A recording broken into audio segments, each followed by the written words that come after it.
प्यारे विद्यार्थियों, नमस्कार।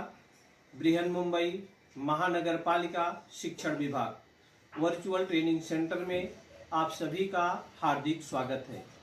आपका वर्चुअल मार्गदर्शक जयप्रकाश आर मिश्रा।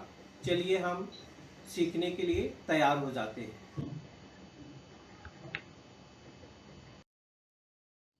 आज हम लोग कक्षा 10वीं विषय विज्ञान और प्रौद्योगिकी भाग 2 अपना प्रकरण है वनस्पतियों का प्राणियों का वर्गीकरण भाग 1। प्राणियों का वर्गीकरण में क्या क्या दिया है, एक नज़र हम उस पर डाल लेते हैं बच्चों। प्राणी वर्गीकरण का इतिहास, प्राणी वर्गीकरण की नई पद्धति और प्राणी जगत सृष्टि। इस पाठ में हम ये तीन टॉपिक सीखने वाले हैं। तो बच्चों हम चलिए शुरू करते हैं। प्राणी वर्गीकरण का इतिहास क्या है? हमने कक्षा 9वीं में भी वर्गीकरण के बारे में सीखा था। तो बच्चों थोड़ा हम पीछे आपको ले चलते हैं कि सजीवों का वर्गीकरण करने के लिए कौन कौन से निष्कर्षों का उपयोग किया जाता है। आप जैसा जानते हैं कि सजीवों के वर्गीकरण का लिए एक वैज्ञानिक थे, रॉबर्ट व्हिटकर। उन्होंने पंच जगत वर्गीकरण पद्धति और उसके अंतर्गत मोनेरा, प्रोटिस्टा और कवक इसका अध्ययन करके वनस्पतियां हमारे परिसर को हरा भरा रखती हैं। इस प्रकार से सजीवों को ये थे वैज्ञानिक,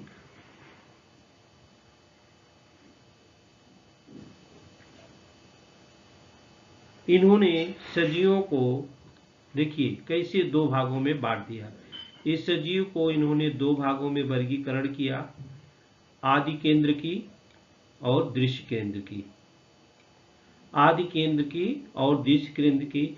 आदि केंद्र की में आता है मोनेरा। आदि केंद्र की में क्या आता है बच्चों? मोनेरा। दृश्य केंद्र की में भी इसके दो भाग हो गए, एक कोश की और बहुकोश की। एक कोश की और बहुकोश की। एक कोश की में क्या आता है बच्चों? प्रोटिस्टा आता है। और बहुकोशिकी को भी दो भागों में बांटा गया, कोशिका भित्ति युक्त और कोशिका भित्ति विहीन। फिर कोशिका भित्ति युक्त को दो भागों में बांटा गया, स्वयंपोषी जिसमें वनस्पति वर्गीय आता है, परपोषी में जिसमें कवक वर्गीय आता है, और कोशिका भित्ति विहीन में प्राणी वर्गीय आते हैं। तो आपने ये देखा मोनेरा है, ये मोनेरा के चित्र दिए हैं। एक कोशिकी में अमीबा आता है बच्चों, बहुकोशिकी में हाथी, और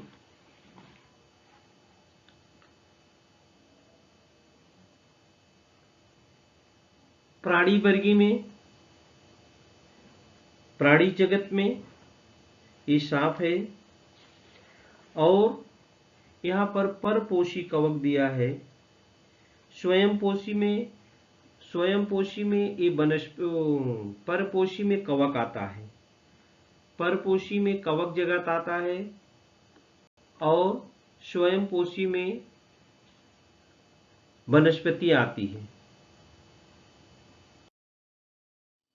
इस प्रकार से सजीवों का जो है वर्गीकरण किया गया, सजीवों का वर्गीकरण किया गया। वनस्पतियों का वर्गीकरण बच्चों आप लोग अपने परिसर में जैसा आप देख रहे हैं अनेक प्रकार के प्राणी देखते हैं। उसमें चित्र में भी कुछ प्राणी बड़े होते हैं तो कुछ छोटे होते हैं। कुछ प्राणी आपने देखा है रहने का स्थान भी अलग अलग होता है। कुछ जमीन पर रहते हैं, कुछ जलचर में रहते हैं। कुछ प्राणी चलने की भी सबकी हाइब्रिड अलग अलग होती है। कुछ प्राणी रेंगते हैं तो कुछ प्राणी पानी में तैरते हैं। पक्षियां हैं तो कुछ हवा में उड़ते हैं प्राणी। कुछ प्राणियों की त्वचा पर शलक होते हैं तो कुछ की त्वचा पर परों का आवरण होता है। कुछ के ऊपर बाल होते हैं, कुछ पे पंख होते हैं। इस प्रकार से प्राणियों में हम यह कह सकते हैं कि प्राणियों में अनेक प्रकार की विविधताएं होती हैं। अध्ययन के अनुसार जो आज तक के आंकड़े हैं बच्चों, लगभग इस पृथ्वी पर 70 लाख प्रकार के प्राणी हैं। 70 लाख प्राणियों की मौजूदा स्थिति है। इसमें प्रत्येक जाति का अगर हम अध्ययन करें तो आसान काम नहीं है। तो प्राणियों को कैसे समूहों में बांटा गया है, प्राणियों को किस प्रकार से समूहों में बांटा गया है, सबकी रंग रूप आकृति। जैसे मनुष्य देह देखिए, एक चेहरे के दो लोग नहीं मिलते, कुछ न कुछ भिन्नताएं सब में रहती हैं। तीनों भिन्नताओं के आधार पर, किस आधार पर बच्चों? समानता और असमानताओं पर आधारित प्राणियों के समूह तथा उप समूह तैयार करना, यही है प्राणियों का वर्गीकरण। किसके आधार पर? समानता और असमानता। समानता और असमानताओं पर आधारित प्राणियों के समूह तथा उप समूह तैयार करना प्राणियों का वर्गीकरण है। History of animal classification.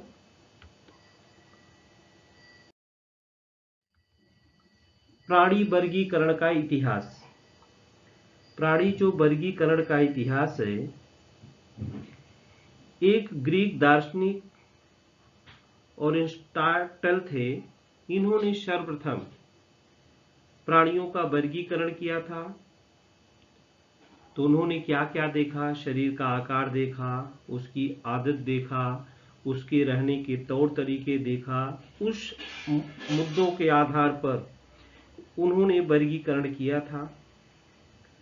आगे चल करके बहुत सारे मुद्दों के आधार पर वर्गीकरण हुआ। जो अरिस्टॉटल द्वारा उपयोग में लाई गई वर्गीकरण की पद्धति थी, उसको कृत्रिम पद्धति कहते हैं।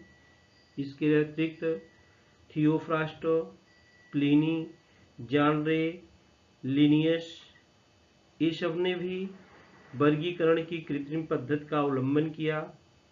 बहुत समय से इस प्राकृतिक पद्धति का अवलंबन हो रहा है। ये सब वैज्ञानिक हैं, एक ग्रीक फिलोसोफर थे।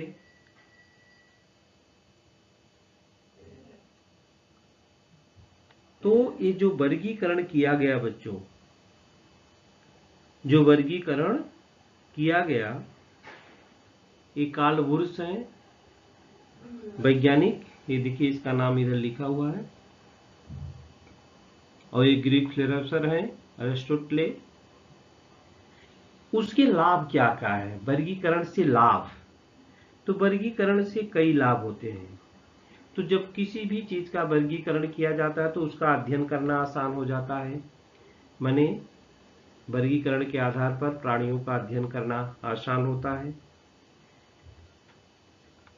किसी एक समूह के सीमित प्राणियों का अध्ययन किया तो भी समूह के सभी प्राणियों के विषय में जानकारी प्राप्त होती है।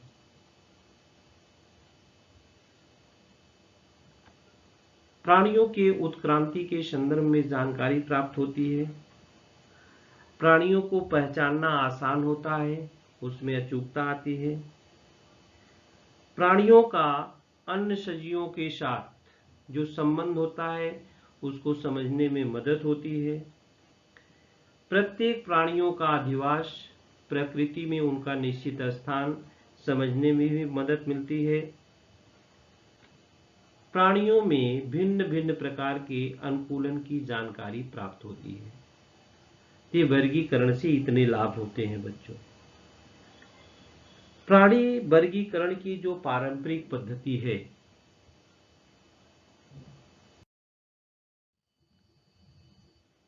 Traditional method of animal classification, उनमें जो है, जो पारंपरिक पद्धति है, प्राणियों के शरीर में आधार देने के लिए पृष्ठरज्जु नाम का अवयव होता है या नहीं, इस मुद्दे के आधार पर जगत का दो भागों में वर्गीकरण किया गया है। वो दो भाग कौन कौन से हैं बच्चों? असमपृष्ठरज्जु प्राणी और समपृष्ठरज्जु प्राणी। असमपृष्ठरज्जु प्राणी और समपृष्ठरज्जु प्राणी, ये दो प्रकार हैं। अब आज हम असमपृष्ठरज्जु प्राणी को देखते हैं, इसकी विशेषताएं क्या हैं। असमपृष्ठरज्जु प्राणी में शरीर में पृष्ठरज्जु नामक अवयव नहीं होता।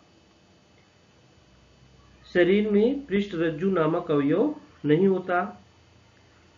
दूसरा जो पॉइंट है, समपृष्ठरज्जु प्राणी में शरीर में पृष्ठरज्जु नामक अवयव पाया जाता है।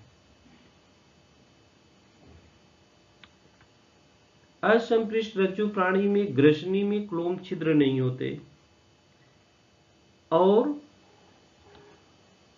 श्वसन के लिए क्लोम छिद्र या फेफड़े होते हैं। असमपृष्ठरज्जु प्राणी और समपृष्ठरज्जु प्राणी में ये विविधताएं हैं। नंबर 3,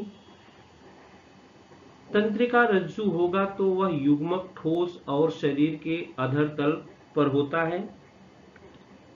तंत्रिका रज्जु एक ही खोखली और शरीर के पृष्ठभाग में होती है। चौथा जो पॉइंट है बच्चों, हृदय होगा तो वह शरीर के पृष्ठतल पर होता है। हृदय होगा तो वह शरीर के पृष्ठतल पर होता है। और इसमें जो होता है समपृष्ठरज्जु प्राणी में हृदय शरीर के अधर तल में होता है। हृदय क्या होता है? शरीर के अधर तल में होता है। तो असमपृष्ठरज्जु प्राणी जो होते हैं अमेरुदंडी होते हैं। अमेरुदंडी प्राणी, इनका 10 संघों में विभाजन होता है बच्चों। ये 10 संघ जो होते हैं छिद्रधारी, आदिजीवी, अंतर्गुहीन, चपटे कृमि, गोल कृमि, सूत्रदेही, शखंड कृमि, संधिपात, मृदुकाय, कवचधारी, कांटेदार त्वचा वाले और अर्धमेरुदंडी सामीरुज्जुमंत प्राणी होते हैं। और जो पृष्ठरज्जु प्राणी होते हैं बच्चों, इस शरीर को आधार देने वाले लंबे धागे जैसी संरचना होती है जो प्राणियों के शरीर में पृष्ठतल में होता है। समपृष्ठरज्जु प्राणी संघ का विभाजन जो होता है 3 उपसंघों में होता है। 3 उपसंघ क्या है? यूरोकार्डेटा है, सेफलोकार्डेटा है और वर्टिब्रेटा है। वर्टिब्रेटा का भी वर्गीकरण 6 भाग में किया गया है। चक्रमुखी है, मत्स्य है, उभयचर है, सरीसृप है, पक्षी है और स्तनधारी प्राणी है। स्तनधारी प्राणी है। ये देखिए समपृष्ठरज्जु प्राणी की विशेषताएं हैं। समपृष्ठरज्जु प्राणी की विशेषताएं हैं इसमें।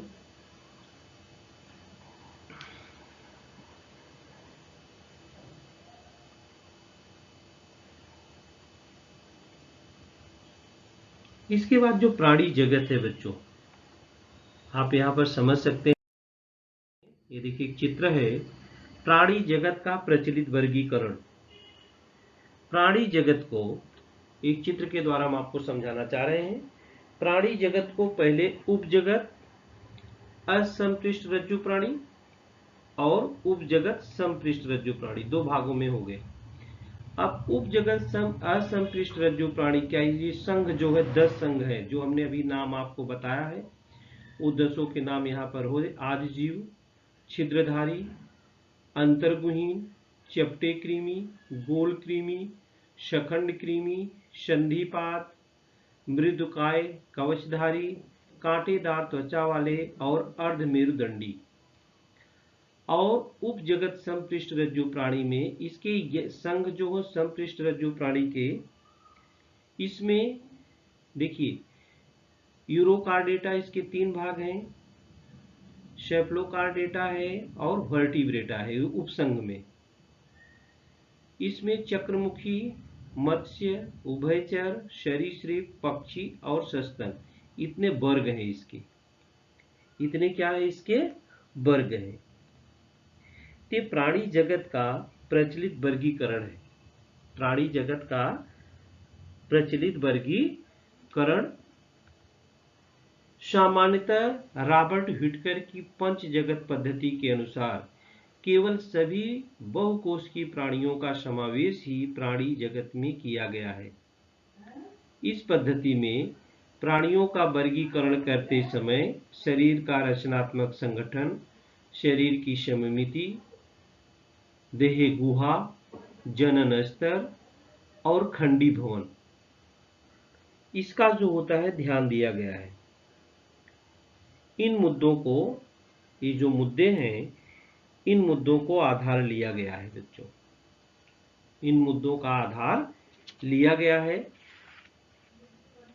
तो आज हम आपको सबसे पहले प्राणी जगत में वर्गीकरण की नई पद्धति है उसके बारे में हम आपको बताएंगे।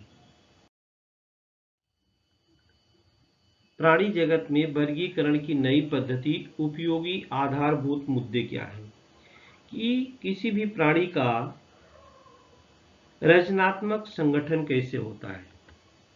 रचनात्मक संगठन, ग्रेड्स ऑफ ऑर्गेनाइजेशन। आप सभी जानते हैं जो भी प्राणी है उनका शरीर जो है कोशिकाओं से बनता है, सेल से बनता है। प्राणियों के बहुकोशिकीय शरीर में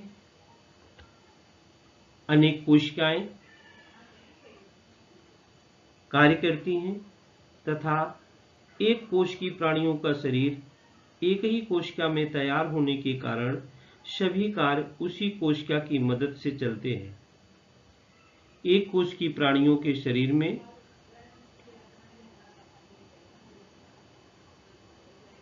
का जो संगठन होता है वो जीव द्रव्य स्तर का होता है और बहुकोशिकीय में जो होता है क्या होता है, बहुकोशिकीय प्राणियों में अनेक कोशिकाएं होते हुए भी उसमें ऊतक तैयार नहीं होते। ऐसे प्राणियों का शरीर कोशिका स्तर या जिसको हम पेशी स्तर संगठन बोलते हैं, इसमें छिद्र संघ के प्राणी आते हैं। कौन से प्राणी आते हैं? छिद्र संघ के प्राणी आते हैं। कुछ प्राणियों के शरीर में कोशिका एकत्रित होकर के ऊतकों का निर्माण करते हैं और उन ऊतकों की सहायता से शारीरिक क्रियाएं संपन्न करते हैं। यह प्रकार जो होता है वह कोशिका ऊतक स्तर संगठन का होता है। जैसे अंतर्गुहीन संघ के प्राणी आते हैं बच्चों, इसमें अंतर्गुहीन संघ के प्राणी आते हैं। और जो चपटे कृमि प्राणियों में ऊतक अवयव पाया जाता है, इनमें से ऊतक एकत्रित होकर के निश्चित अवयव तैयार करते हैं, परंतु संपूर्ण अवयव संस्थान का विकास नहीं हुआ होता है। यहाँ पर आप देख रहे हैं कोशिका ऊतक संगठन के कुछ प्राणी हैं यहाँ पर, जिसमें उसकी सभी पार्ट्स दिखाए गए हैं। इसका मुख है, ये मुख है, आंत है और जनन ग्रंथि है, ये घंटा है, नलिका है, स्नायु के कड़ है, इधर कड़े, सुंडक है और ये क्या है, मुख भुजा है। ये कोशिका ऊतक संगठन के प्राणी है। कोशिका ऊतक संगठन के प्राणी ऊतक अवयव स्तर संगठन के प्राणी हैं। ये देखिए इधर भी इसके सभी भाग दिए गए हैं। ये अधर तंत्रिका है, रज्जु। ये प्लेनेरिया है, प्लेनेरिया। ये अन्न नलिका है, और ये जठर वाहिनी है। ये गुहा है, और ये क्या है बच्चों, गुच्छिका है। और यहाँ पर ये देखिए नेत्र बिंदु है, और मुख इसका यहाँ पर है, यहाँ पर मुख है, यहाँ पर। ये होते हैं ऊतक अवयव स्तर के संगठन। ऊतक अवयव स्तर के संगठन वाले हैं।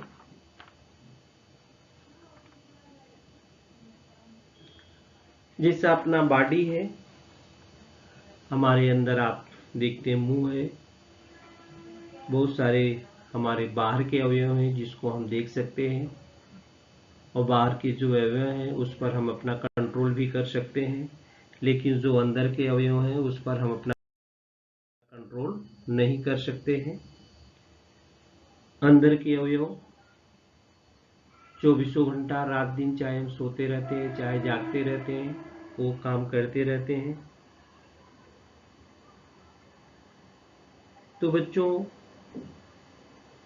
हमारे शरीर के अंदर, शरीर के बाहर कार्य करने के लिए अनेक अंग हैं, और वो एक दूसरे से जुड़कर अंग संस्थान का निर्माण भी करते हैं, और उसी प्रकार कार्य भी करते हैं। उसमें जो सिमेट्री हम आपको बताएंगे, उसमें है शारीरिक सममिति, बॉडी सिमेट्री।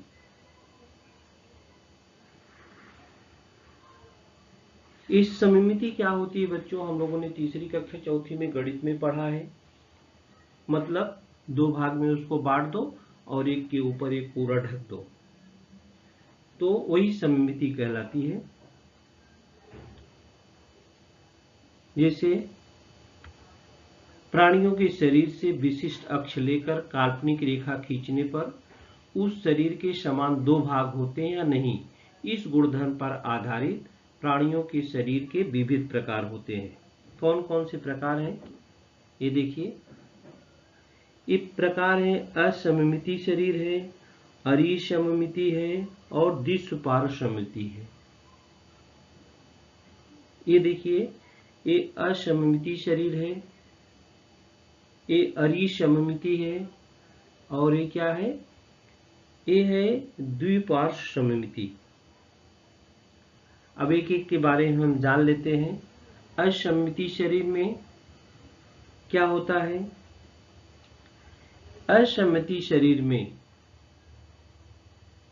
इस प्रकार के शरीर के संबंध में ऐसा कोई भी अक्ष नहीं होता कि जिसमें से रेखा खींचने पर शरीर के 2 समान भाग हो सकें। जैसे अमीबा है, पैरामीशियम है, कुछ प्रकार के स्पंज है।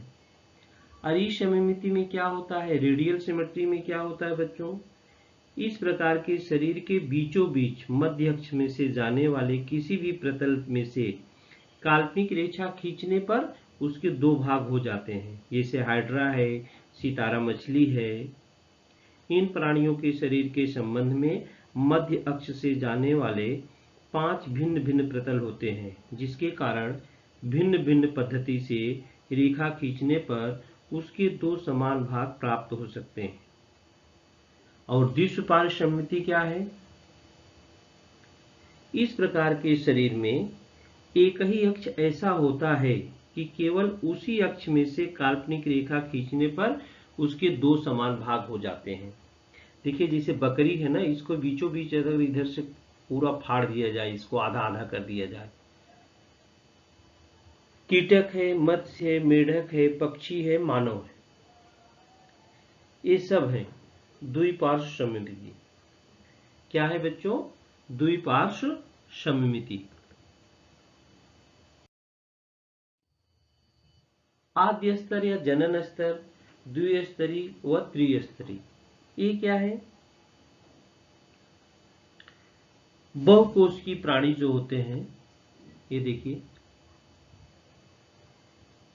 द्विस्तरीय त्रिस्तरीय है। बहुकोशिकीय प्राणी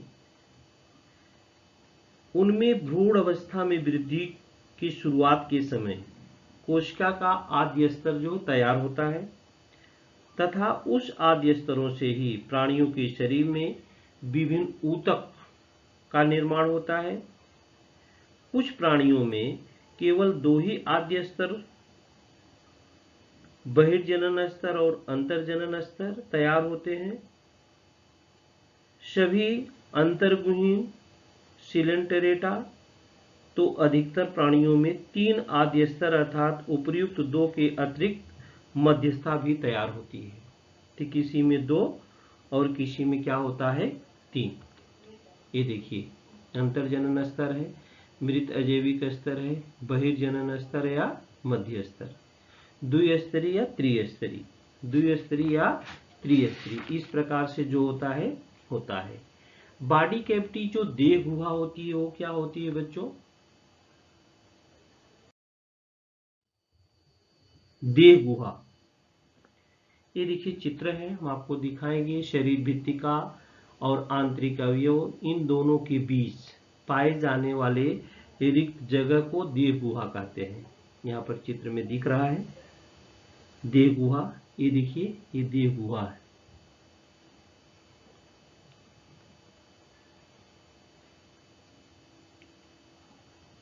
खंडी भवन, जिसको हम बॉडी सेगमेंटेशन कहते हैं। देह गुहा के आधार पर प्राणियों के कई प्रकार हैं बच्चों।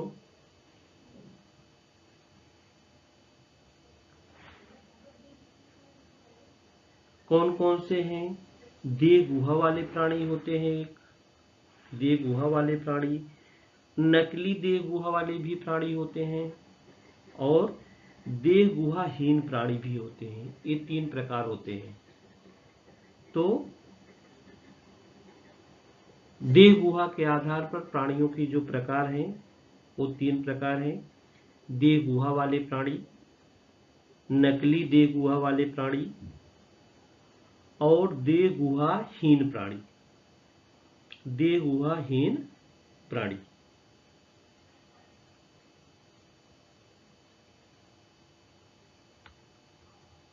खंडी भवन क्या है? बॉडी सेगमेंटेशन, यदि प्राणियों का शरीर छोटे छोटे समान भागों में विभाजित हुआ हो, इस प्रकार की शरीर रचना को खंडी भवन कहते हैं और प्रत्येक छोटे भाग को खंड कहते हैं।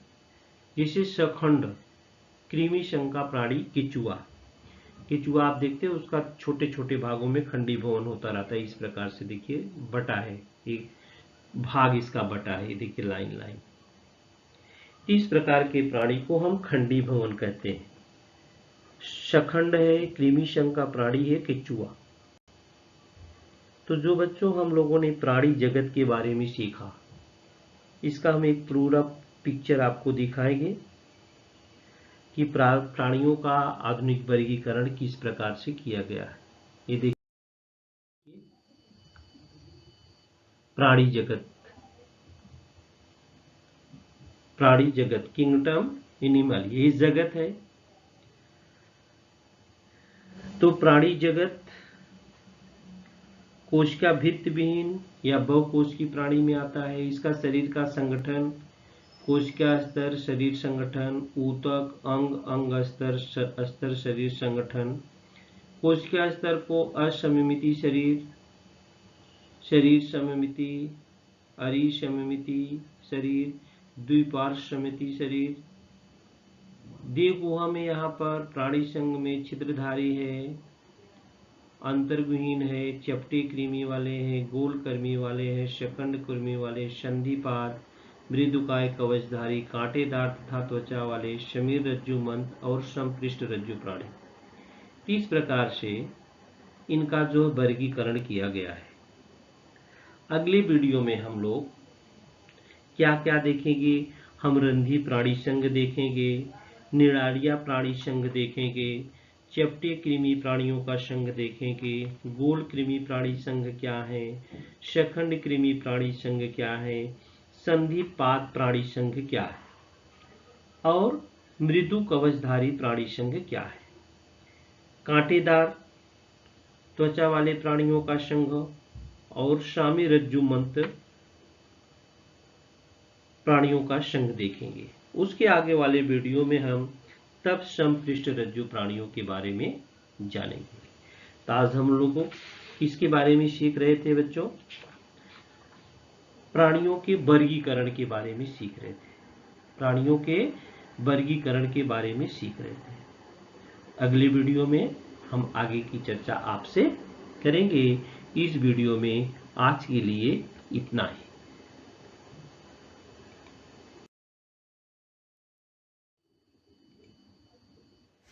प्यारे विद्यार्थियों, हमने जो आज सीखा, हमें पूर्ण विश्वास है आप उसको अच्छी तरह से सीख चुके हैं और उसका आप अच्छी तरह से अभ्यास भी करेंगे। आज के लिए इतना ही। धन्यवाद।